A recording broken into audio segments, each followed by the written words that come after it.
Number 10, Sailor Mars. Okay, so this is a little short moment, but it shows us a side to Bruce Wayne and Martian Manhunter that I didn't think any of us knew existed. In JLA issue number 27 in 1999, there is a single page. Bruce Wayne is meeting with Clark Kent and a mystery woman who Clark introduces as Hino Ray, and she greets Bruce. In the very next panel, we find out that this woman is actually John Jones, the Martian Manhunter in disguise.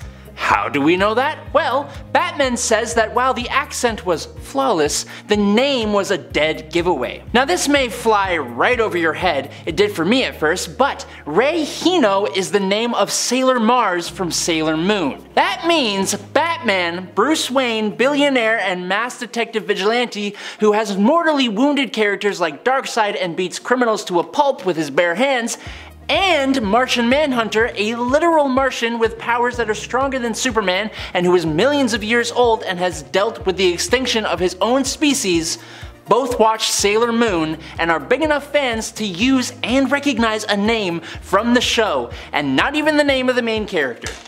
That's nuts. Number 9, of America. As of the New 52, the team's official name is now just the Justice League. The Justice League of America was an entirely different government-sponsored team of heroes working under Amanda Waller and Steve Trevor. Waller's original plan is for each member of the Justice League of America to serve as a counterpart to a member of the main Justice League team and be able to engage them in case they were to go rogue. This team consisted of Catwoman, Dr. Light, Green Arrow, Green Lantern Simon Baz, Hawkman, Katana, Martian Manhunter, Stargirl, and Vibe. While they were brought together to defend America from superhuman threats of all kinds, unknown to even them, they were secretly in training to take down the Justice League. Some of its members would form the Justice League United after this team disbanded, which also disbanded, and Batman would create another JLA for heroes who wanted a fresh start. But the main Justice League will continue to be just that, the Justice League. Number 8, The Brave and the Bold. The Brave and the Bold issue 28 marked Staro's first appearance, but this point isn't really to talk to you about what happened there, but more to highlight the Brave and the Bold connection between Staro and the name of the team whose movie he'll seemingly appear in, the Suicide Squad. More specifically, James Gunn's version, of course. Staro had his first appearance in The Brave and the Bold, and a few issues earlier, the Suicide Squad also had their first appearance as well there. This initial iteration of the squad was quite different from the one that we've come to know today. The roster included Rick Flag, Karen Grace, Jess, later renamed Jeff Bright, and Hugh Evans. The Suicide Squad first appeared in issue 25 of the original Brave and the Bold series, and Staro would make his first appearance only a few issues thereafter in issue 28.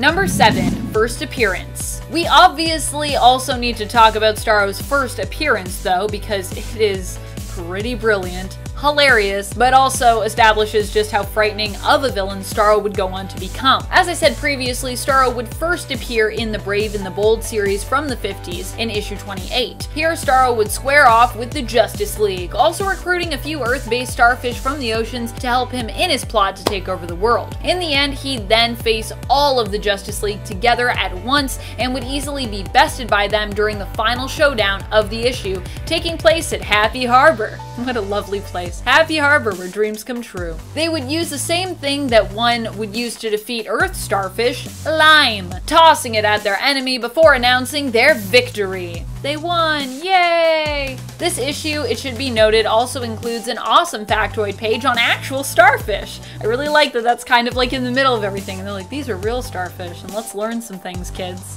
Number 6, the Justice League. As established in that very first issue, Staro would go on to become a constant and recurring enemy of the Justice League, showing up trying to conquer the world only to inevitably be beaten back and defeated by the JLA repeatedly. In the comics, he's actually known as being the first supervillain the JLA would ever face, if you can imagine that, bringing together Aquaman, Wonder Woman, Martian Manhunter, Green Lantern, and the Flash to take him on in that first appearance. And he hasn't just terrorized the Earth within the comics either. While him appearing appearing in the Suicide Squad film might seem ridiculous if you're not familiar with the character. He also has appeared as a villain in both of the animated series Batman Beyond and Batman the Brave and the Bold, as well as appearing as an enemy to the League and the world in the MMO game DC Universe Online. So taking the leap to the big screen seems to make sense considering his longtime capability of popping up, well, just about anywhere, and his status as the League's first supervillain ever.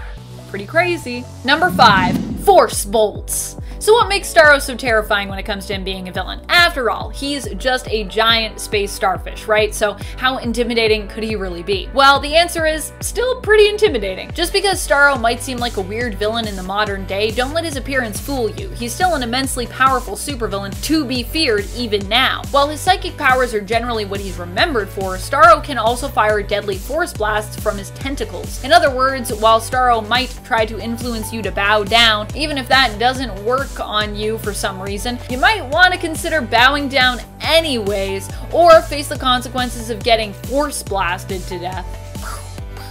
Force blasts. Number 4. Spores. Watch out for those spores! One of Staro's most prominent powers is mind control. He can take control of the minds of others, making them do his bidding, and generally using his agents and psychic mind control powers to conquer worlds. Initially, when he first reappeared in the Prime Earth continuity, he used face spores to influence others and seize their minds, although following a fight with Mr. Terrific, where he was thought dead afterwards, he then reappeared again, seemingly only needing to use his giant eye in order to take control of the minds of others. Yikes! So now instead of watching out for those spores, you just have to watch out in general for Staro, lest he get his eye on you. Number 3. Staro's babies. Something important to note is that Staro can not only recruit other starfish to join him, but also asexually reproduce and create little Staros to help him in his plot. These smaller Staros will follow his command and can attach themselves to the head or face of victims to take control of their minds and their bodies, even making their victims perform deeds that conflict with their own sense of morals. These smaller Staros also seem to be able to recruit earthen starfish to help them in their task, meaning that Staro can easily go from a powerful army of one to an even more powerful army of many. I believe they're also psychically linked with Staro, so if you're wondering how will he talk to all those little starfish, just with his mind. Number 2, Red Lanterns. If you think all of those powers make Staro the Conqueror a villain to be feared, wait till you meet his Injustice alternate. In the Injustice universe, Staro isn't just a monstrous alien starfish who flies through space and can take over your brain with spores, his spawn, and potentially his eyeball. He also has the powers of the Red Lanterns as well. That's right, Staro ends up on the Red Lantern Corps fueled with rage, which also gives him a bunch of other Red Lantern powers to boot. I imagine instead of spitting acid though, as Staro doesn't really have a mouth, he probably spits acid out through his tentacles, similar to his force blasts, but more horrific. Also wondering where Staro wears his ring. Like, because I didn't see it. Is it a big ring? Am I just missing this? Is it really obvious? I want to imagine it's like really tiny and it's just like on one little like tip of one of his star points. Number 1, Jarro. Staro's return to the comics in the Prime Earth continuity would also give us one of the best characters ever, Jarro. Jarro is the clone of Staro, regrown from a tissue sample Batman had of Staro. Jarro was raised as Batman's son, and both he and Batman therefore share a special, loving, familial bond. Pretty adorable, I'm not gonna lie, especially when Jarro appears in his Robin costume. I love it. A true member of the Bat family at heart. Jarro is also shown in the comics to have a very inventive and powerful imagination, so you kind of get to see him dressed up in all sorts of cute little outfits. In his mind, his powerful imagination. Sadly, Jarro also must struggle with the fact that he is likely the one person who is destined to eventually face off with and defeat Staro. And yet at the same time, he also came from Staro and is like a part of him as well, so it's a lot of drama. Number 10, the Appal Xans. Superman's code against killing has been a fundamental part of his character for decades. When he does take someone's life, it's usually a big deal, like the end of the 2013 Man of Steel movie, or when he took out 3 Kryptonian criminals in Superman number 22. And then there's Justice League of America number 9. The story is a flashback as the team tells the insufferable Snapper Carr how they first came together fighting aliens from the planet Appal Xans. These aliens decided to come to Earth as a battleground for a war of succession to spare their own planet the damage, which is kind of rude. In the story, Superman is fighting an Appal Xan that is composed of diamond. So, of course, Superman reverses his old trick of squeezing coal into diamonds by instead rubbing the alien's diamond body until it turns into coal and passed into the afterlife. When Snapper Carr asks how that's even possible, Superman quips that he, quote, rubbed the diamond creature the wrong way. That's messed up. That's really messed up. Man.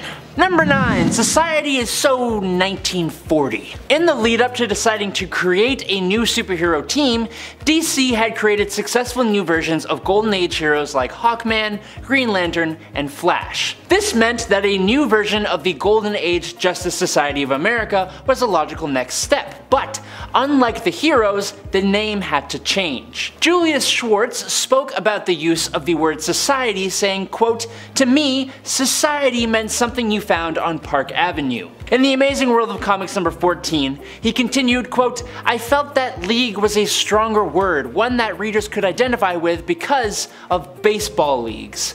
And that was the rationale that led to the Justice League of America." After beating the Appal Xans in the origin story, the heroes discuss forming a, quote, club or society before Flash sums up their mission statement as forming a, quote, league against evil. Number 8. Olympian member. While most people think of Rita Farr, aka Elastigirl, as just a Hollywood actress who never quite was able to burn as bright in the films after she gained her powers because she had to leave that career, did you know that she was also an Olympian? No, we're not talking a Greek god. I mean a competitor in the Olympics, yes. Rita Farr competed in the Olympics before she was an actress, and guess what? She even won. Rita Farr won the gold medal for swimming, if you can believe that. So while figuring out her powers came with a bit of a learning curve, definitely in the show it comes with a massive learning curve, she actually already had some pretty wild skills to start off with in addition to acting, considering she was, you know, a professional athlete and obviously a supremely skilled swimmer. Not a lot of people probably remember this about Rita, but it's true. Also, what a career, from Olympic level athlete to actress to superhero. Number 7. Danny the Brick. Danny the Brick was once a street before he became just a brick. What am I even talking about? But for those who aren't familiar, Danny the Street is an ally and a character featured in the Doom Patrol stories. In the television show, The Doom Patrol, we first meet Danny when he is a sentient street, providing a place of solace for the outcasts of the world, being able to teleport basically around the world to keep their denizens safe. Throughout Danny's story, both in the show and outside of it, Danny has had a few different forms though, not always a street. In the show and in the comics, there have been moments when Danny has been reduced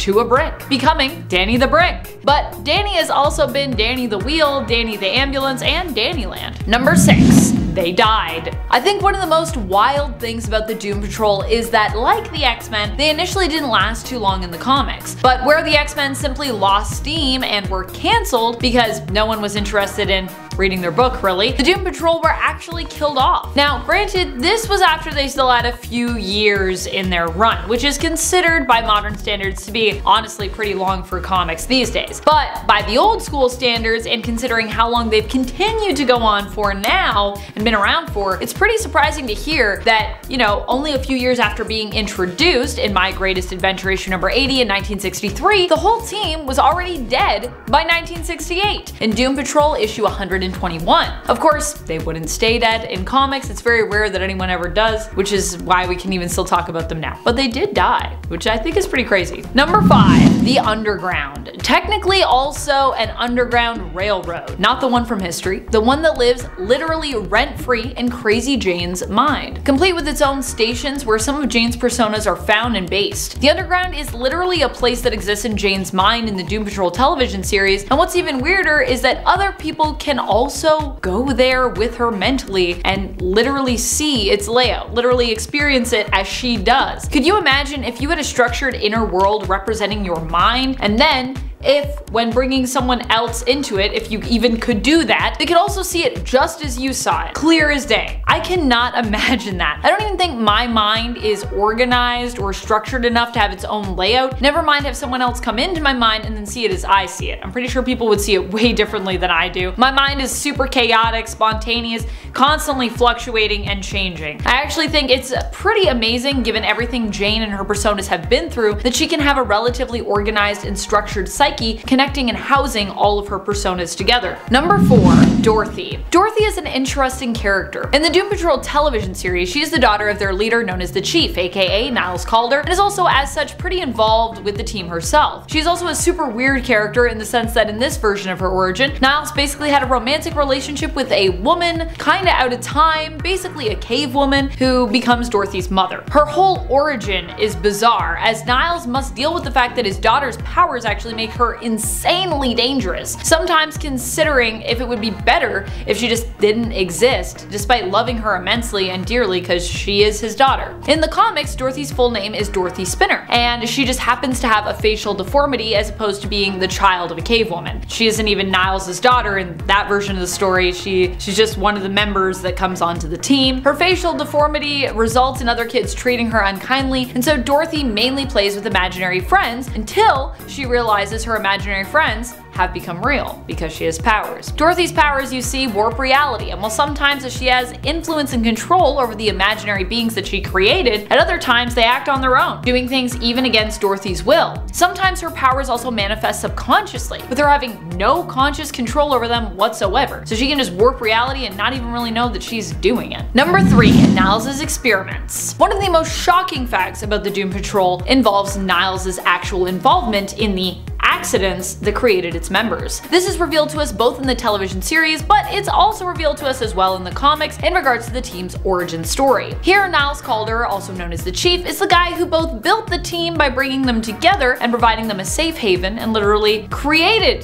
the members of the team, giving them their superpowers through orchestrated accidents, which also for many of them cost them dearly and in many ways actually ruined their former lives before they were heroes. While Charles Xavier has a similar kind of backstory later connected to him, the Chief's role in manipulating his team is far more pronounced and quite a bit darker by comparison, which makes his character even more complex and interesting, honestly, than the person responsible for bringing Marvel's X-Men together, in my opinion. Number 2. Experiments gone wrong. Niles wasn't just responsible for creating the circumstances which brought the Doom Patrol together, oh no, giving that team's members their powers, but he also happened to be responsible for creating the circumstances which created much less heroic folks too, in terms of their origins. In fact, some of the Doom Patrol's greatest villains were also created in part by Niles Calder. One of the villainous groups who are most well known for tangling with the Doom Patrol were also revealed to have been connected to Niles in terms of their origin. This group is known as the Brotherhood of Evil. In fact, a part of the reason why they even clashed with the Doom Patrol is because of their vendetta against Calder, who of course they blame for turning them into freaks, which honestly, yeah, that's kind of a thing that Niles does. Number 1. The TV series. Well, I've already touched on the television series quite a bit throughout this list, as I'm pretty familiar with it and I really love it. It's crazy to me to think that this show is probably the best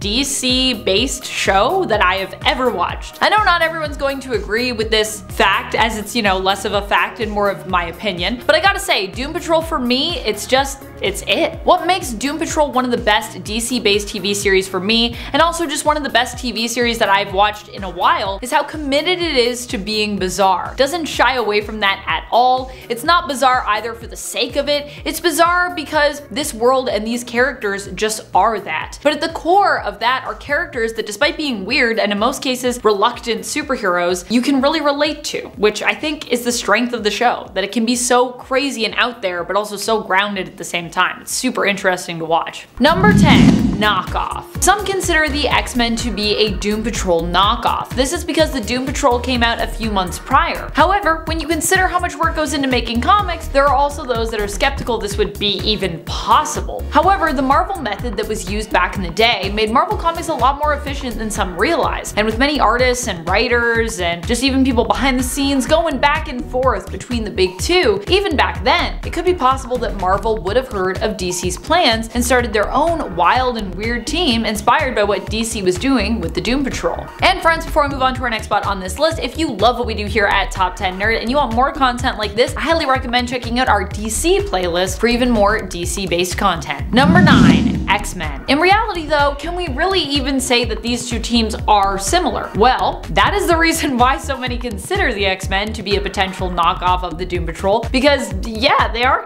kind of similar. Kind of makes sense. The X-Men has a wheelchair-bound leader who seems to have altruistic goals, wanting to help those he takes in, named Charles Xavier or Professor X. While the Doom Patrol has the Chief, secretly Niles Calder, who also wants to seem to help people, help the misfits he takes in, and prove them to be heroes in his own way, hoping that with their powers together, they can all help humanity. Both teams were also known for being a weird bunch of superhero misfits as well, and they also both live in like big kind of like houses, so yeah, I see it. Number 8. Justice League International. So that's the Justice League of America, but there are a few other Justice League teams that I think are worth noting. The United Nations Head of Intelligence Andre Briggs launched a team called the Justice League International as a publicly sponsored superhero initiative. They were established specifically to protect the Earth and restore faith in its government, using the Hall of Justice as their headquarters. This team includes Booster Gold as their leader, with August, General, and Iron,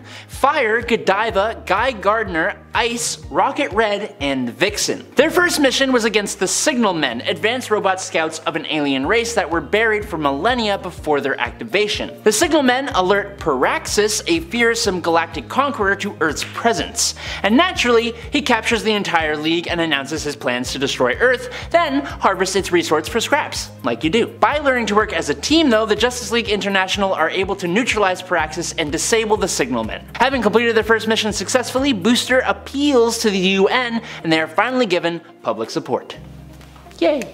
Number 7. Justice League Dark. While there are other teams we could talk about, I think the last Justice League inspired team I want to mention today is the Justice League Dark, possibly one of the coolest teams in my opinion. Justice League Dark is a branch of the Justice League dedicated to dealing with mainly mystical and supernatural threats. Its founding members include Deadman, John Constantine, Madame Xanadu, Shade, the Changing Man, and Zatanna. They were first brought together by Madame Xanadu when she foresaw a terrible future and to stop the Enchantress when she went on a rampage after being separated from her host, June Moon. Kinda similar to the first Suicide Squad movie, except not dumb. The whole team met for the first time in their final battle with Enchantress, which ended when Constantine bonded her to June Moon again, protecting hundreds of others. When Xanadu then tried to rally them as a team, they were pretty much all not about it. But eventually, because DC had to sell comics, Constantine, Deadman, Shade, and Zatanna begun having horrible nightmares and visited Xanadu again, who revealed that these were visions of what would come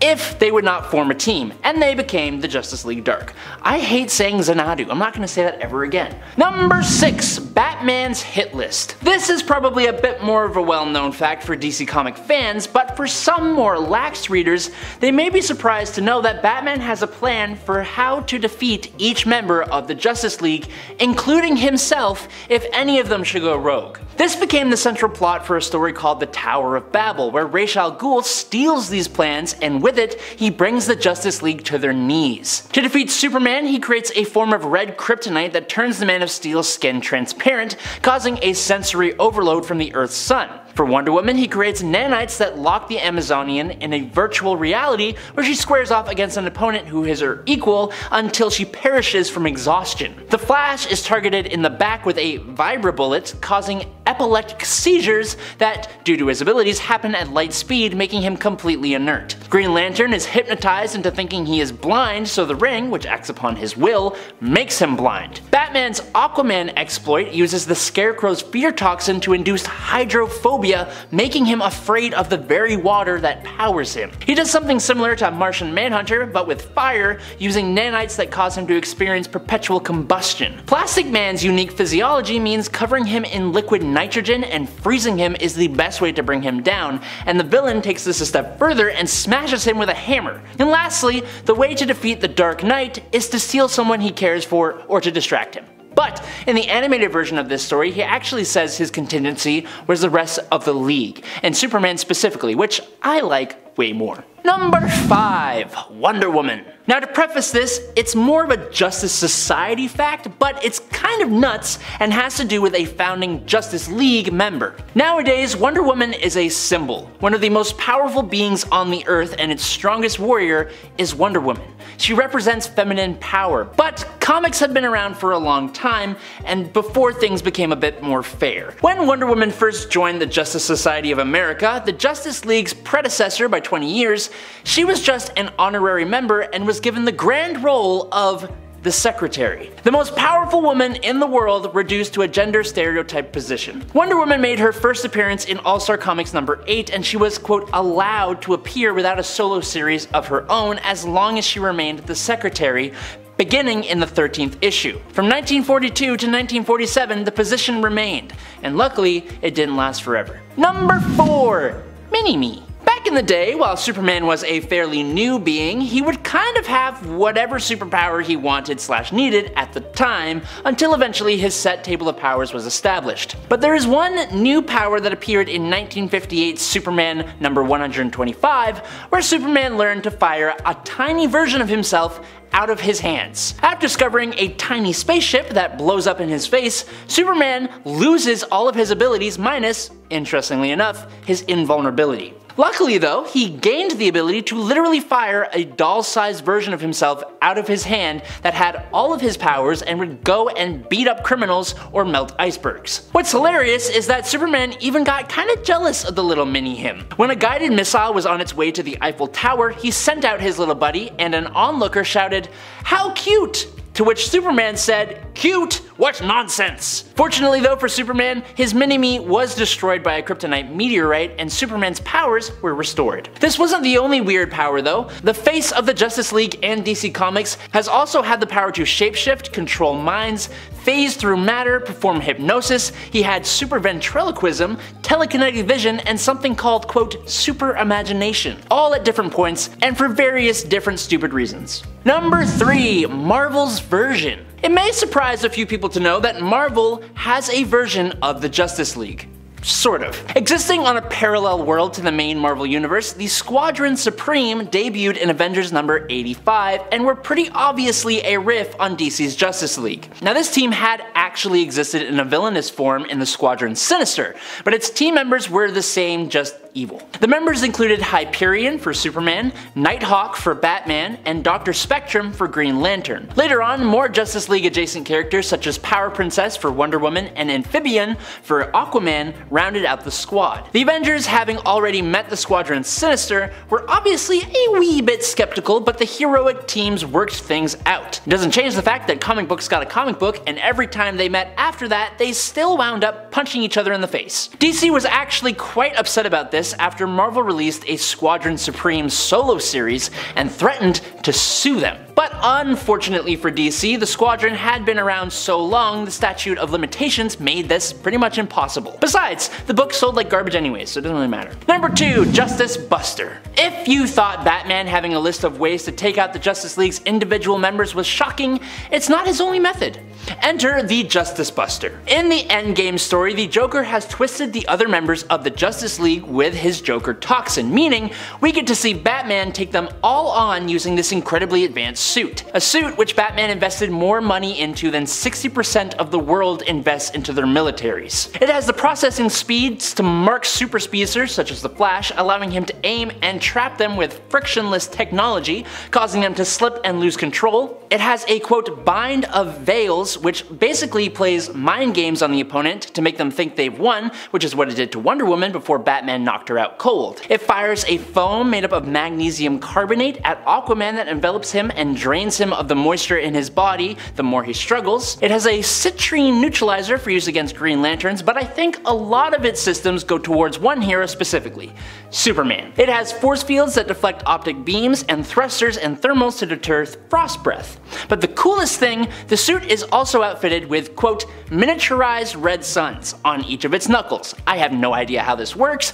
but red suns are like kryptonite to Superman, so having them in the knuckles makes for an awesome Superman sock and bopper. And then when Superman does break through, a spit from a Batman chewing kryptonite chewing gum renders Superman completely defeatable. And finally, in at number 1 is Just Imagine. We've talked about some Marvel DC facts already, but one of my absolute favorite has to do with a little collaborative project. Most people know about DC and Marvel's Amalgam Comics, but what I want to talk about is when in the early 2000s, DC gave Marvel Comics creator Stan Lee the chance to completely reimagine a large number of DC superheroes in the Justice League, and they released these books under a new imprint called Just Imagine. We got totally new versions of Batman, who is framed for his police officer father's passing and goes to prison before becoming a wrestler and then a superhero. Wonder Woman, who is an activist in Peru and wields the Tapak Yari that gives her powers. Superman, who was an alien lawman named Salden who followed his wife's killer back to Earth. Green Lantern, who was an elemental hero given powers by the Tree of Life Yggdrasil. The Flash, who was a woman named Mary Maxwell who was infused with hummingbird DNA, which I have no idea how that works. Shazam, who was a guy who could turn into a demon, and Aquaman, a marine biologist who was exposed to a strange glowing green substance and gained the ability to transform himself into living, quote, hard water. There were even more characters than that, but Stan wrote a JLA book that brought these characters together as a team, and it's all just super great. Number 10. His inspiration. The creation of the character took inspiration from a few different things, depending on who you talk to. Staro is credited with being created by Gardner Fox and Mike Sekowsky, but editor Julius Schwartz also was apparently part of Staro's creation. While we can see the monster movie inspiration in Staro's appearance and design, being a great monstrous starfish after all, referred to as a kaiju in the recent Suicide Squad trailer, Schwartz also claimed that the name Staro the Conqueror took inspiration from Toronto the Conqueror, a Ray Cummings sci-fi novel. Number 9. Star Conquerors. Staro isn't just a one-off monster, he's actually an alien. He is from a race of aliens known as Star Conquerors, who are known for taking over other planets using their mind-control powers. Staro himself is an accomplished member of the race, having taken over 9 worlds, all on his little lonesome. Not including Earth, of course, a planet he seemingly struggles to conquer solo time and time again. And friends, before we move on to this next spot, just a quick reminder to click that like if you haven't already. It really does help us out here at the channel. Thank you so much. Sending lots of happy Staro vibes to you. Happy Jaro vibes, maybe is better. Number 8. Adam's Chair. In Justice League of America number 14, the JLA unanimously votes for the 6-inch-high crime-fighting Atom to be the newest member. The JLA returned to their HQ after a battle with a villainous Mr. Memory, and the Atom attends his first ever JLA meeting. At that very meeting, he discovers that while everyone else, who is normal-sized, has a chair, he does too. A tiny itty-bitty little chair down on the floor, forcing him to make eye contact with everyone's ankles. It is absolutely hilarious, but of course, the Atom is kind of bummed, understandably, until someone tells him to press the button on the arm of the chair, and surprise, the chair is designed to fly up until Atom's at face level with the rest of the team. He kept this little flying chair for a hot minute, and it's adorable. Number 7. Heroes versus Writers? One of the wilder concepts of DC's original multiverse was the real world, which was just another universe named Earth Prime. The Flash discovers this in Flash number 166, when he stumbled into Earth Prime and turned to the employees of DC Comics as the only ones who'd believe his story. Julius Schwartz helped him return home, but the machine Flash used to get here stayed at the DC offices. Several years later, DC writers Cary Bates and Elliot Maggin discover the machine still has enough power left to send Maggin to Earth 1, the JLA's home, and Bates to Earth 2, the JSA's home. The Criminal Injustice Society took advantage of this by turning Bates into a supervillain. Combining his new powers with his plotting ability, Bates single-handedly took down the Justice Society of America, then went after the JLA. He did well until Maggin shattered his confidence with a few well-placed insults about Bates' writing. The JLA won, the JSA got better, and Maggin and the depowered Bates returned back home. I kind of think a writer has a huge home field advantage against the heroes. It kind of feels a little unfair, but hey, that's the plot, I guess. Number 6. First villain. Despite how ridiculous the idea of a massive starfish-looking alien that can control minds is,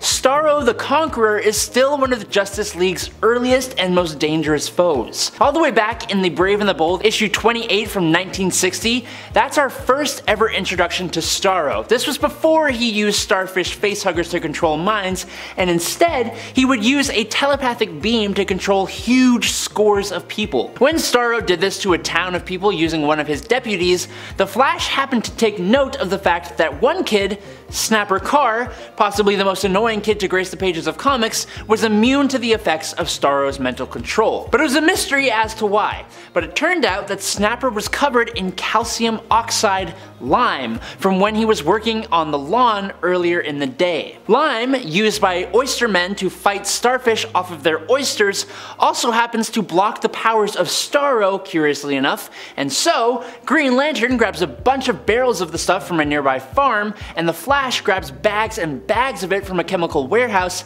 and the team proceed to absolutely cover Staro in the stuff, imprisoning the Conqueror in an unbreakable shell of lime. As it says in the comic, a living statue of lime.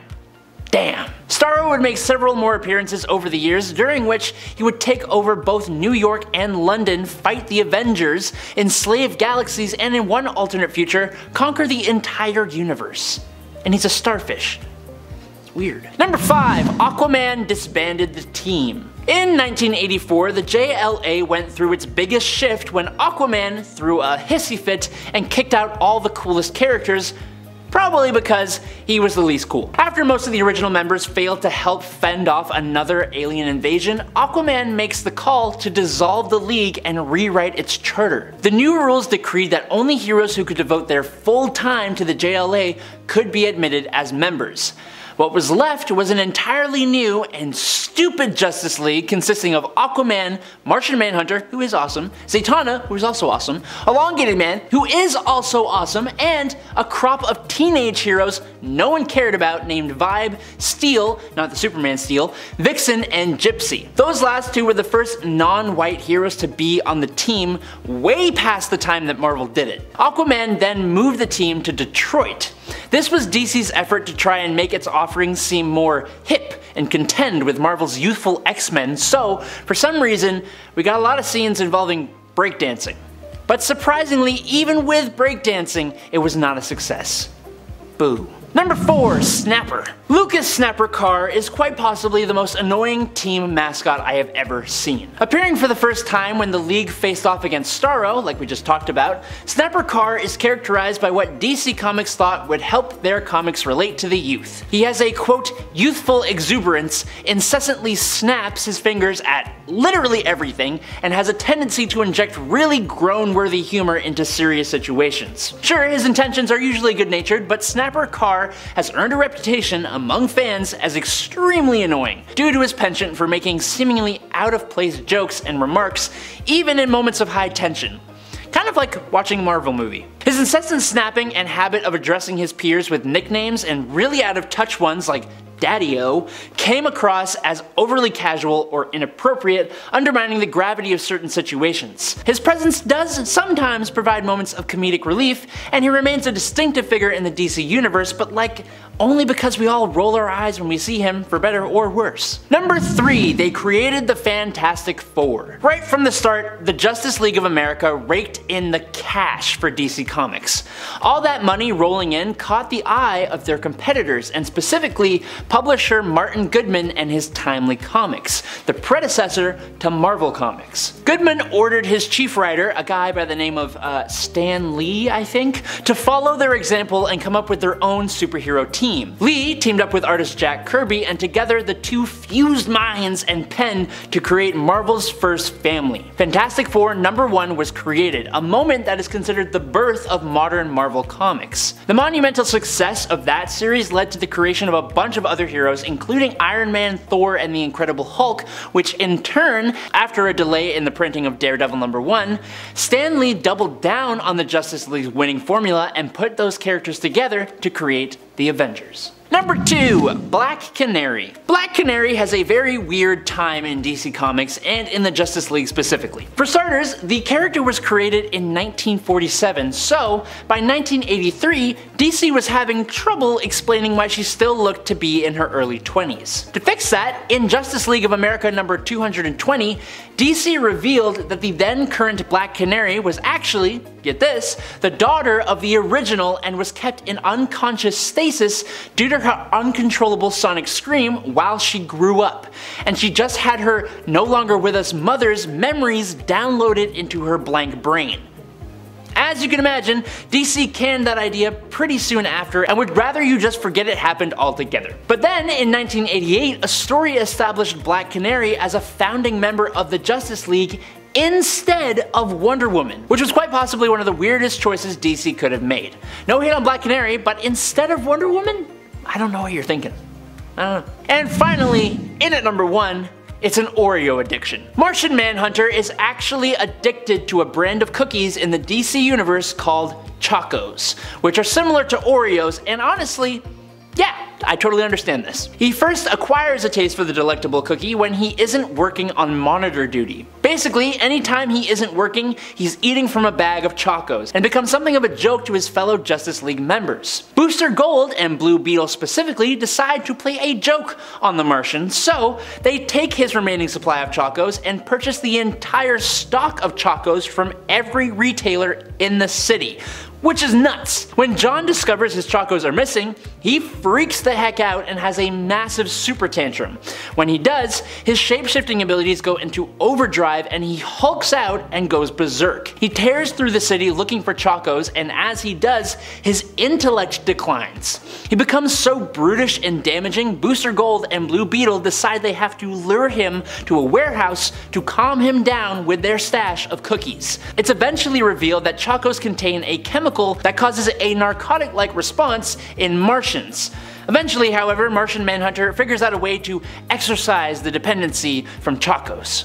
Number 10. His origin. Albert Rothstein was actually a grandson of a tragic supervillain known as Cyclotron. Cyclotron, real name Terry Curtis, was a scientist who was kidnapped by Ultra Humanite. During this time, the villain experimented on Terry and he developed superpowers and was reluctantly forced to fight the Atom and the JSA. He was racked with guilt of having to be a villain, so much so that he sacrificed himself to stop Humanite, saving all the heroes from what would have been a definite demise. Al Pratt, the Atom, took care of Curtis's daughter, Terry, who, with the help of some radiation, passed on her father's abilities to her son, Albert Rothstein, Atom Smasher. Number 9. His powers. Okay, but what the heck are his powers? Well, thanks to exposure to radiation, Atom Smasher is already an incredibly impressive looking guy. He stands at 7 foot 6 inches tall and he is jacked. This guy's bicep is probably bigger than my torso. But his real power is being able to grow even bigger. He has the power of atomic dispersal, meaning he is able to control the distance between his atoms, increasing to anywhere from 28 to 60 feet in height. His mass, durability, strength, speed, and stamina are all increased as well, even more so as he grows larger, and in his early days he even had the ability to become intangible, passing through walls. Although this power hasn't been seen since, so I guess he just kinda lost it? One bigger downside to his ability is that it does hurt quite a bit for him to push his power to the limit, as his bones can sometimes break as he grows. Number 8. He once moved the moon. When the evil Superman from Earth 3, known as Ultraman, came to the Prime Earth with an evil Justice League, known as the Crime Syndicate, to take over the world, he wasted no time in making himself more comfortable. As an opposite version of Superman, Ultraman gains his powers from kryptonite and is weakened by sunlight, so when he came to Earth,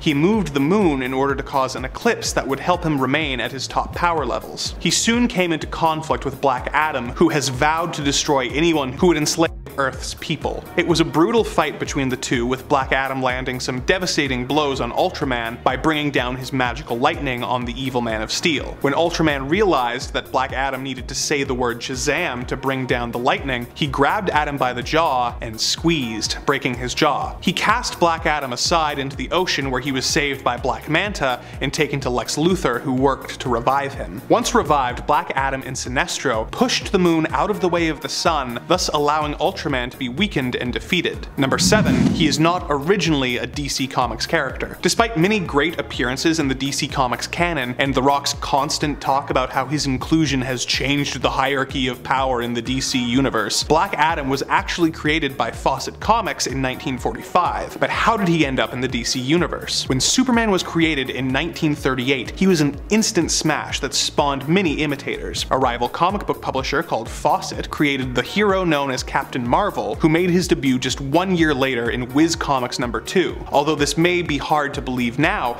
Captain Marvel actually ended up being more popular than the Man of Steel, selling more comics and even getting a live-action adaptation from Republic Pictures before Superman. National Comics Publications, who would later become DC Comics, were not happy about this and sued Fawcett Comics for copyright infringement. This resulted in a lengthy court case which is honestly deserving of its own attempting to explain video, but the end result was that Fawcett had to pay National Comics $400,000 in damages and cease all publication of Captain Marvel comics. Years later, in 1972, DC Comics bought the rights to all of the Fawcett Comics superheroes and brought them into the DC universe, bringing new life to characters such as Captain Marvel and his rival, Black Adam. Number 6. He had his own Shazamily. As anyone who saw the movie Shazam knows, Shazam has the ability to grant his friends the same godly powers that he has to create a team of heroes to help him save the Earth. Known as the Marvel family and later the Shazam family, or the Shazamily, these sidekicks were the first example in comic book history of sidekicks who adopted the same look and powers of the hero they fought alongside. Although he often comes across as a loner, Black Adam did eventually form his own Black Marvel family. One of its members was Isis, who was an Egyptian slave named Adriana Tomaz, who was gifted to Black Adam by the villainous Intergang group to try and gain his favor. Black Adam punished the slave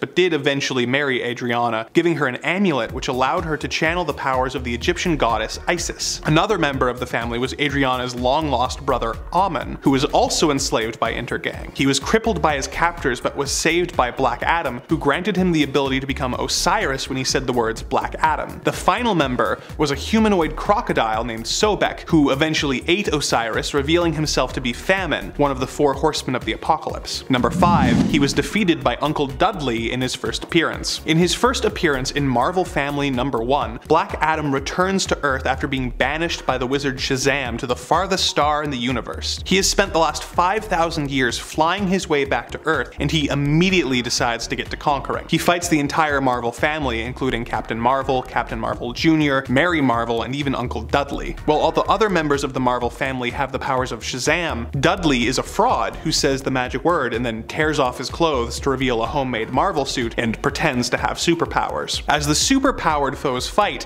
they realize they are all evenly matched and no one can do any damage to each other. Dudley then tricks Black Adam by suggesting to the Marvel family that they let him join the team, as he also got his powers from the wizard Shamaz. Unable to resist a, well, actually, Black Adam corrects him saying, "You sputtering old fool, you mean Shazam!" This transforms him back into his human form and he is easily knocked out by Captain Marvel. Imagine if they had the balls to end the Black Adam movie like that. Number 4. He wielded a yellow lantern ring. When BFFs Sinestro and Black Adam were fighting a corrupted guardian of the universe known as the Pale Bishop, the Bishop attacks Black Adam with tendrils of light that make him see terrible visions in hopes of making Adam say his magic power word so that he will transform into a defeatable mortal. Sinestro urges his bestest bud to resist the Bishop's mental attacks, and in order to turn the tables, grants Black Adam a yellow lantern ring. This resulted in Sinestro and Black Adam being able to fight off the evil Paling, who were intent on purging the world of emotion. In order to win the fight, Sinestro had to call upon the full might of the Sinestro Corps, team up with Wonder Woman, and give a ring to Superman. But when the battle ended and the dust settled, Adam was the only one he allowed to keep a ring. When questioned if Adam could be trusted, Sinestro said that Adam was a god of honor and more than that, a friend, and that they have an understanding and that they appreciate each other, making this one of the only examples in DC Comics history where a supervillain has given an antihero a friendship ring. Number 3. He once made Martian Manhunter cry. When Black Adam's wife Isis was killed, she urged Black Adam to avenge her death. He really went all out on this and started World War III by attacking the country of Bialia and killing millions of men, women, and children. While standing over a massive pile of bodies, a little girl approaches him and asks him why so many had to pay for the sins of so few. Adam is surprised at her eloquence, but is even more surprised when she picks up a massive beam and swats him around, revealing herself to actually be Martian Manhunter in disguise. The two fight, with Martian Manhunter trying to gain control of Black Adam's mind. Adam wins the fight and forces the Manhunter to experience the memory of everyone who Black Adam has killed that day. Overwhelmed by the darkness of Adam's mind, Martian Manhunter flies away to space, screaming all the way, with tears flowing from his eyes. To put how impressive this is into perspective, Martian Manhunter is considered the most powerful telepath on Earth, and Black Adam was able to resist him before casually deciding to let him into his mind, traumatizing him to the point where he turned tail and ran away. Number 2, he has the power of different gods than Shazam. When Billy Batson says the word Shazam, a bolt of lightning descends from the sky and transforms him into his superhero form. Shazam is the name of the wizard who grants Billy his powers, but it is also an acronym, representing the names of the various Greek gods and heroes whose powers Billy is using. S is for the wisdom of Solomon, H is for the strength of Hercules, A is for the stamina of Atlas, Z, and yes, I am saying Z, this is a Canadian channel, anyways, Z is for the power of Zeus. The second A is for the courage of Achilles, and M is for the speed of Mercury. Put it all together and you get Shazam. Although Black Adam says the same magic word to use his powers, it was eventually retconned that as an Egyptian he was channeling the power of different gods than Billy. S is for the endurance of Shu, H is for the speed of Heru, A is for the strength of Ammon, Z is for the intellect of Zahudi, the second A is for the transportive power of Aton, and M is for the courage and healing of Mehen. Sorry if I mispronounced any of those gods' names, I am incredibly white. So, while both Captain Marvel and Black Adam get their powers from the same wizard named Shazam, they are channeling completely different gods. Makes you wonder what other religions' gods and heroes would be channeled depending on the champion's nationality. Number 1, he once had a different magic word. When Billy Batson cast a spell on his old enemy that changed the word that would unlock Black Adam's power, all seemed lost for the anti-hero. In order to transform, he had to borrow power from the bones of his beloved Isis, which was an issue as he was also trying to find a way to bring his wife back to life. This meant that he was severely limited in how much he could use his powers, as if he drained all the powers from his wife's body, he would not be able to bring her back. In order to find a way to find the right word and reclaim his power, Black Adam went to Billy's hometown of Fawcett City and began wandering the streets simply saying the name of whatever he saw out loud. When that proved fruitless, he went into a soda shop for a break and saw the soda jerk preparing a delicious looking drink called a chocolate egg cream. A curious Adam asked about the drink, and the soda jerk explained the drink and how to make it. Impressed, Adam declared that he would like a chocolate egg cream, at which point a lightning bolt descended from the sky and transformed the anti-hero into his superpowered form. Black Adam regained his powers, but for a while had to yell chocolate egg cream in order to use them. Number 10, daughter of Darkseid. One of the most important facts you need to know about Grail is that she is the daughter of one of the most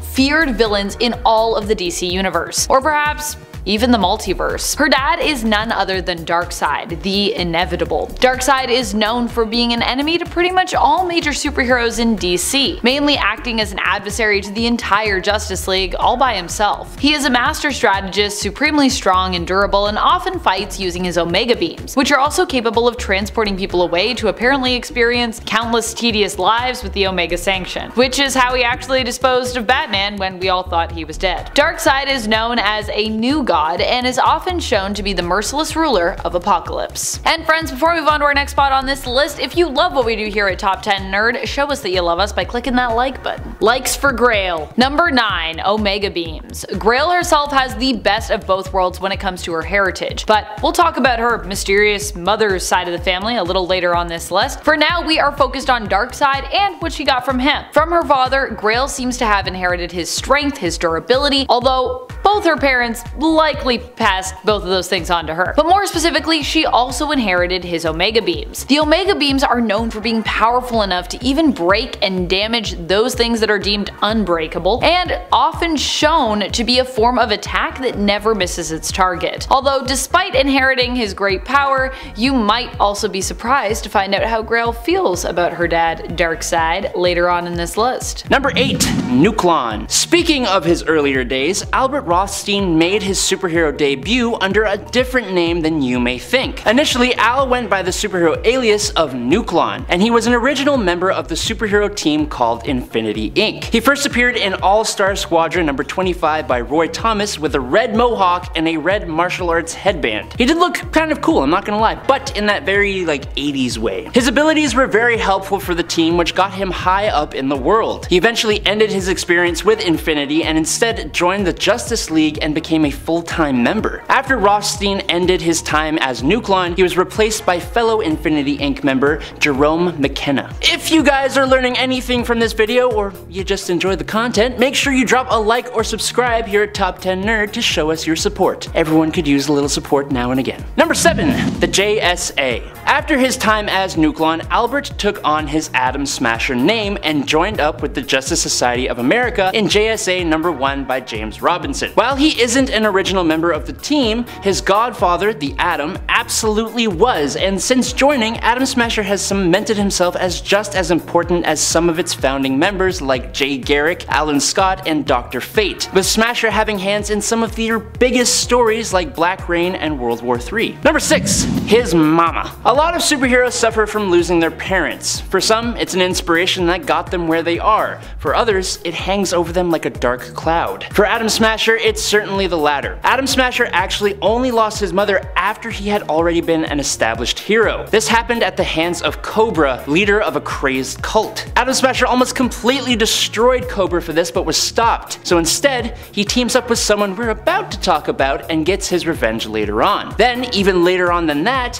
he worked with Metron, the new god, to bring his mother back to life with some time manipulation. Unlike when the Flash did this though, Atom does not tear apart reality with this action. Number 5. Black Adam. Historically, Black Adam is a villain, with more recent stories kind of shifting his place in the world. But one of the ways that shift really started was his interactions with the JSA. Black Adam has fought alongside some of the JSA members, with Adam even joining the team in JSA number 23. But of those members he calls friends, Atom Smasher is probably chief among them. While it started off as a rather rocky relationship, they quickly began to challenge each other and bond over their frustration with the moral stance of the team they both found themselves a part of. Whether or not this was Black Adam manipulating Smasher is up to your opinion, but they eventually both left the JSA to form their own anti-hero team-up. Number 4. Fighting the JSA. Albert and Atom fight their former JSA teammates. The battle ends when the JSA allows Atom to keep Kondak's power as long as he never leaves the country. Albert, on the other hand, stays in Kondak for quite some time, but his friendship with Atom begins to deteriorate. Eventually, the Spectre attacks the country and Albert perishes in the fight. However, Atom revives him with his lightning and sends him back to the JSA. After his recovery, he stands trial for his actions and pleads guilty to all charges. Number 3. Squad Up. Thanks to previously going down the darker path alongside Black Adam, Atom Smasher found himself being approached by people with more morally ambiguous intentions. One of which would be Amanda Waller, who oversees Task Force X, aka the Suicide Squad. What's interesting is that Waller approaches Mr. Smasher with leading the squad into a mission directly against Black Adam, with the two one-time allies now being put head-to-head against each other. Of course though, because it's Amanda Waller, this mission was twofold, with a secret intention of exposing Osiris, one of Black Adam's family members. Number 2. His redemption. Despite all his running around with Black Adam and the Suicide Squad, it really did not take much for the JSA to take Atom Smasher back on and welcome him back into their ranks. He officially rejoined the JSA in Justice Society of America Volume 3, number 23 by Geoff Johns, and quickly put any doubts to rest about how he would perform given his recent issues, as they go after Black Adam yet again after he steals the power of Shazam. After bringing down Black Adam and convincing the anti-hero to give up his power, probably one of Al's most heroic feats, Atom Smasher has stayed on the team ever since and is probably one of their most notable members, even if he just kind of is there in the background for the most part. We should probably change that, DC, just saying. And number 1, the movie. The biggest and most recent thing for this character right now would have to be his debut in the DC Expanded Universe, or the DC Film Universe. Atom Smasher is played by Noah Centineo in the DCEU's Black Adam movie, and from what I've heard, he is actually really well liked. He stands alongside other members of the JSA in the film, including Hawkman, played by Aldous Hodge, Cyclone, played by Quintessa Swindell, and of course Dr. Fate, played by Pierce Brosnan. X-Men. In the comics, Atom Smasher is a man and a fully developed superhero, but according to the actor in Black Adam, Atom Smasher is still a young man who is only just getting his first taste of what it means to be a superhero, making him much more interesting as he is in a sort of transitional period from kid to heroic adult. Coming in at number 10, Earth 3. Before we talk about who exactly this guy is, we need to talk about where he's from. Earth 3. Earth 3 is a parallel universe to the Prime Earth DC continuity where all the mainline stories take place. Each universe that makes up the 52 universes in DC's multiverse has something that makes it differ from the Prime Earth, and on Earth 3, it's a bit of a doozy. Almost everything on Earth 3 is backwards to a degree. The maps of the Earth are mirrored, the sun rises in the west and sets in the east, and most importantly, the ideologies of the world are flipped on their head. Instead of idolizing peace and justice and fairness, everyone on this world is obsessed with strength and dominance. Number 9, the Crime Syndicate. On this twisted Earth, all of our classic heroes are evil versions of themselves. Superman, Batman, Wonder Woman, The Flash, and Firestorm, they have taken on different names. Ultraman, Owlman, Superwoman, Johnny Quick, and Deathstorm. And more than that, they are also comically despicable, especially Ultraman, who is like a kryptonite-addicted meathead. There is also Power Ring, the version of Green Lantern. In this Earth, the ring speaks to its bearer in an almost kind of cruel way, putting them down and driving them to assert their power like the other Emerald Knights, who are led by the overlords of Oa. Together, these villains have formed the Crime Syndicate of America, using their powers and influences to eventually take complete control of the whole world. This puts them in direct conflict with the team that Mazaz is a part of. Number 8, Bringer of Destruction. It is believed that Grail is destined to bring about a great amount of destruction as Darkseid's daughter. This was basically a prophecy that was given pretty much right after she was born. It's believed that Mobius, known as the Anti-God or Anti-Monitor, will one day call on Grail to come to his side. Grail herself is also sometimes known as the Anti-Life Goddess, and there's a reason for that which we'll talk about later. It's pretty fitting too, considering she is both Darkseid's daughter, but also prophesied to join forces with the Anti-Monitor in order to wage war against her father, thereby endangering the universe. Which, if you've been reading comics in the last few years, you know that this prophecy seemed to be pretty true. Number 7, Daughter of Myrna. Grail isn't just the daughter of Darkseid. In fact, while many people know her as such because of his notoriety in the comics, she's actually more of her mother's daughter than her father's. Grail is also the daughter of Myrna Black, who is known as an Amazonian assassin, before the Amazons retreated to Themyscira. And so Grail has both New God and Amazonian heritage, being of Apocalypse but also of Themyscira. As Myrna's daughter, Grail was also given a mission by her mother and raised to help Myrna accomplish her own goal, which in turn basically became Grail's. Grail was born on Themyscira, but prophecies of how she would endanger the universe and ultimately lead to its destruction put Myrna at odds with some of her closest allies on the island right after Grail was born. Something that I think is interesting though is we've never really talked fully, I don't think, about how Darkseid and Myrna got together. Like, we do know that Myrna sleeping with Darkseid seems to have exclusively been part of her plan to defeat him by giving birth to his daughter and raising her to be his enemy, but that's pretty much all we know. And you know, that's also only what Myrna claims. So will we ever get a flashback? Did we get a flashback and I just haven't seen it yet? If I haven't and you've read it, let me know in the comments because I want to read that. Number 6, first Amazon to leave Themyscira. As her mother, Myrna fled Themyscira, taking the corpses of her once friends with her. She obviously also brought her newborn daughter. In fact, she was forced to kill the 2 women who were once her allies because of her daughter, and even has testified that she would pretty much kill anyone for Grail, no matter what Grail becomes. These were also in the early days of Themyscira, so as a result, Grail and her mother actually became the first ever Amazons, it is said, to leave the island. Something that would be obviously uncommon as time went on, considering that Themyscira was deemed a paradise by pretty much all who resided there. But Myrna, of course, knew she wouldn't be able to hide Grail's existence, knew she would meet more resistance from the other Amazons upon learning of Grail's heritage, and also had other plans that she was focused on putting into motion. Number 5, first appearance. The first appearance of Grail came at the very end of Justice League issue number 40 from the 2011 series. Although, of course, Grail here was mainly a shadowy figure with a cool design. We didn't even see her full face here, but we did get her glowing red eyes. She was introduced by her creators Geoff Johns and Jason Fabok as the daughter of Darkseid. Darkseid also was introduced as the man she wanted to kill, her own father, and it seemed this was because she had done as the prophecy claimed and as her mother wished. She had set out to destroy her father and in so doing joined forces with Mobius, the Anti-Monitor. This issue was published in April of 2015, but we wouldn't learn of Grail's true origins in regards to her being born on Themyscira and all of that stuff until June of 2015 in the DC Free Comic Book Day issue Divergence. Number 4. Enemy of Wonder Woman. Although Grail is obviously tied to her father Darkseid, she is of course also tied to the world of Themyscira through her mother, and so it would make sense that she also ends up tangling with Wonder Woman, quite a bit in fact. And to begin with, Wonder Woman didn't even recognize Grail as one of the Amazons. Although Grail fled Themyscira with her mother when she was just a newborn baby, she is still of that world, and so it would make sense that the two would be enemies, or would at least be tied to one another in some way, especially considering Grail was actually born on the same night as Diana. At least, that's how it went in the more modern retelling of Diana's origins, where instead of Hippolyta just building her out of clay and miraculously, having this baby come to life,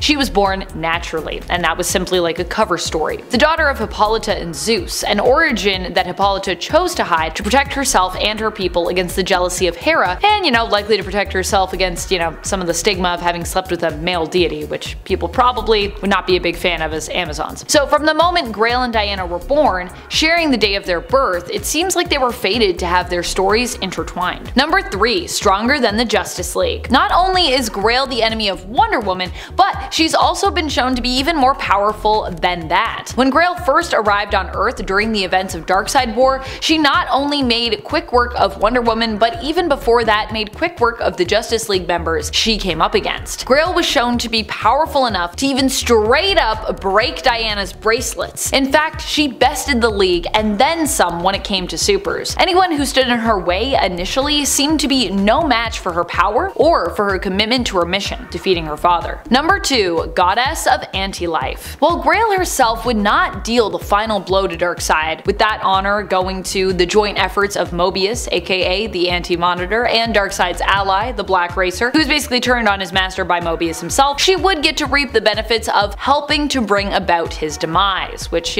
is almost good enough. After successfully having her father killed by Mobius, Grail ended up taking the anti-life equation within herself, which is why we also know her as the Goddess of Anti-Life. That's what she became. This is because Mobius at the time, who was the Anti-Monitor, had within him the anti-life equation. After defeating Darkseid, he was able to remove this from himself, turning back into Mobius. Grail took this opportunity to take the anti-life for herself, becoming extremely powerful and becoming known as the Goddess of Anti-Life. Number 1. Grail the God Killer. Following the events of Darkseid War, Darkseid and Grail would be given a second chance to get to know one another. Darkseid would return, but ultimately would end up as an infant. And in order to help her father regrow up all over again, Grail set out to get him some of that good God energy, because everyone knows that's how you raise people prematurely. This meant that she had to go toe-to-toe with Hercules, killing him. And even then, when Grail returned to her father, this energy was actually not enough to age Darkseid fully. Grail was dismayed at how Darkseid had only grown into his teenage years as a result of Hercules' stolen power. However, Darkseid was less disappointed. He just responded by telling Grail,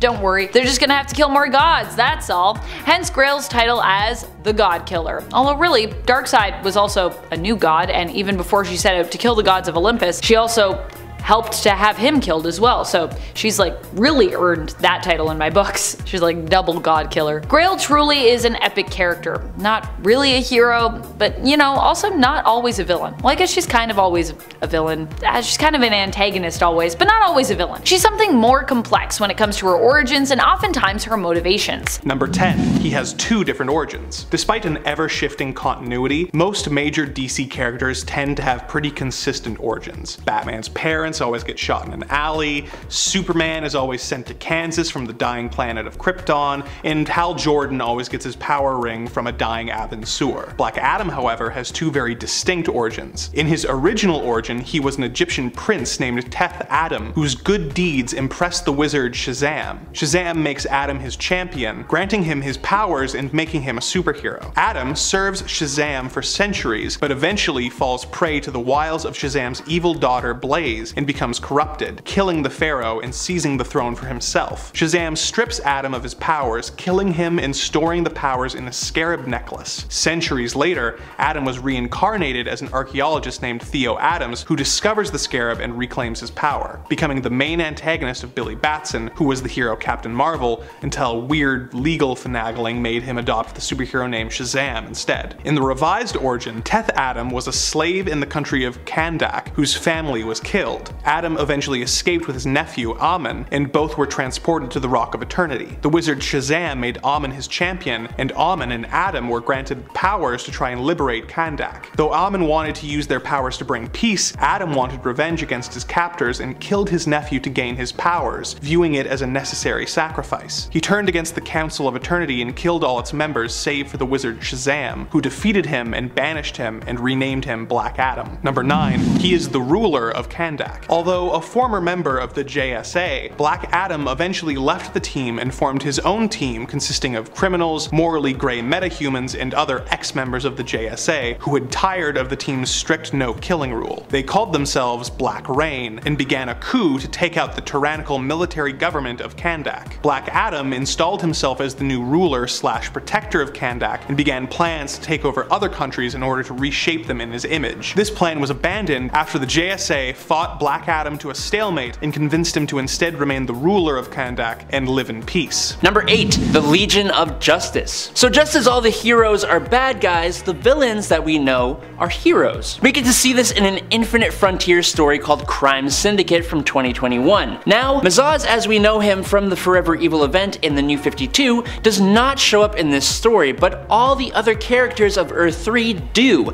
and they are brought together by the man who does eventually become Mazaz. Sinestro, Poison Ivy, Lonar, Savannah, Power Tower, even a Harley Quinn Red Hood. These are all members of the Legion of Justice, this Earth's superhero team that stands in opposition to the Crime Syndicate. But who the heck is their leader? Number 7. Alexander Luthor. So as some of you know, the man who would become Mazaz is actually Earth 3's Alexander Luthor. In the Infinite Frontier Crime Syndicate series, Alexander Luthor is the man who brought together the heroes to stand against the Crime Syndicate of America. He is a billionaire just like his Prime Earth counterpart, and while he is just as arrogant and has a vendetta against Ultraman, he's actually quite heroic. He prefers to save lives, and another Kryptonian hero, Supergirl, even allied herself with Alexander against her own cousin, Ultraman. What throws me off is that in this comic series, Alexander does look quite a bit different than the Mazaz that we eventually see. And spoilers, he loses at the end of the series, so while I believe the world we see in the Crime Syndicate series is indeed the one where Mazaz comes from, I believe it varies in one major way from the Forever Evil Earth 3. Number 6. World's Strongest Superhero. When we first ever meet Mazaz, he is described as the most powerful superhero on Earth 3. He was for a long time the biggest threat that the Crime Syndicate of America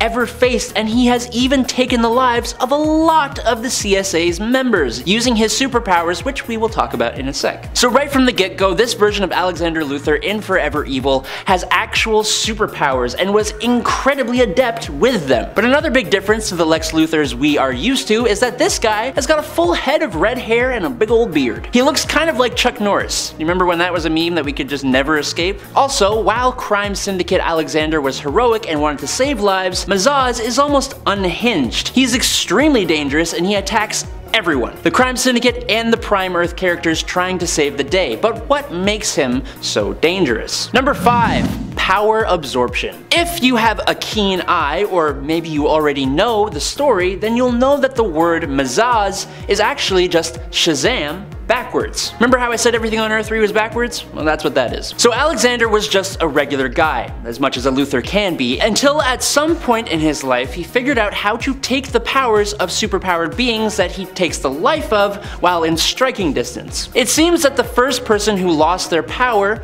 and their life to Alexander was Will Baston, Earth 3's Billy Batson, which gave Alexander the power of Mazaz, to call down dark lightning, transforming him into a more masculine being with superhuman strength, durability, flight, electrokinesis, and presumably magic. When he first shows up, he has already stolen the powers of another hero called Hawkwing, who we don't know and we probably never will. But he also goes on to steal Speed Force abilities, Bizarro-like powers, and even the abilities that the Firestorm Matrix provides. So yeah, he is insanely powerful. Number 4. Weakness. But just like every hero, Mazaz has weaknesses, and boy, they are some big ones. Just like Shazam, Mazaz has the alter ego form of Alexander Luthor, who, while incredibly smart, is just a regular dude with absolutely no powers, and he becomes incredibly squishy, soft, and weak. What's interesting is that he also doesn't have access to the other powers he has stolen when not in his Mazaz form, which has led some to believe that being Mazaz is what gives him the power to steal abilities in the first place, but then you gotta wonder how he got them from Will Baston. Because of this squishy alter ego, the main way for anyone to bring down Mazaz is to revert him back to his regular form, which can be done when he is hit by his own Black Lightning. When he was hit by the regular Shazam lightning of Black Adam, he was seemingly unscathed, so it needs to be his own Mazaz lightning, and for the record, that lightning can be called down by anyone who shares his voice, like, say, an alternate version of himself. Number 3. Captured. Despite his one major weakness, Mazaz still put up a major fight with the CSA, but with their combined efforts, they had managed to revert him back to his regular human form, at which point they had managed to tie him up, cover his mouth, and take him prisoner. And that's how we first ever actually see him. When the CSA invade the Prime Earth reality in Forever Evil, they bring along Alexander Luthor as their prisoner, presumably so that Ultraman and the rest of them can get their revenge on him. On a side note, keeping your greatest #1 enemy alive when you have them captured? Worst decision you can make as a supervillain. Batman does it with the Joker all the time, and it always comes back to bite him, but as a villain, you don't have a moral code, so like, why would you do that? Anyways, I'm ranting. Let's move on. Number 2. Superwoman. So this may be a small spoiler for the Forever Evil story, so if you want to read it, maybe skip this point. But one member of the CSA in particular seems to be just a bit worse than the rest. Ultraman is a man-baby who has a serious kryptonite issue. Owlman has some serious psychological problems and is incredibly devious, and Johnny Quick just enjoys taking lives. But Superwoman, who is an Amazonian Lois Lane in Forever Evil, just has everyone under her thumb. She and Ultraman are in a relationship, although it seems like a pretty toxic one, with Ultraman just being a bad dude. But also because Superwoman is also carrying on a secretive relationship with Owlman at the same time. Even worse than that is that she is pregnant. She's having a baby that Ultraman thinks is his, but she is also telling Owlman that the baby is actually his. So how does Mazaz fit into this? Well, it turns out that during the whole thing with Ultraman and Owlman, Superwoman has actually been allied with Mazaz, and the baby is actually his. Like, for reals this time. This child becomes Alexander Luthor Jr. and even becomes wildly important later on. And in at number 1, a bigger bad. Now, the whole reason that the Crime Syndicate of America, with Alexander Luthor in tow, come to the Prime Earth universe in the first place is to both escape Earth 3 and to take control of the Prime Earth and make it their new home. That's because Earth 3 has been completely destroyed by an extremely dangerous threat, which starts making its move into the Prime Earth universe following the Earth 3 heroes, and continuing its path of destruction. This is another spoiler to this 2014 story, so you are warned. Okay, while Superman believes the big bad to be Darkseid making a return, the readers get to know the truth. Being shown the ruins of Earth 3, we see that it is actually the Anti-Monitor that has not only destroyed this Earth, but has also consumed nearly all of that universe. This now leads us directly into Darkseid War.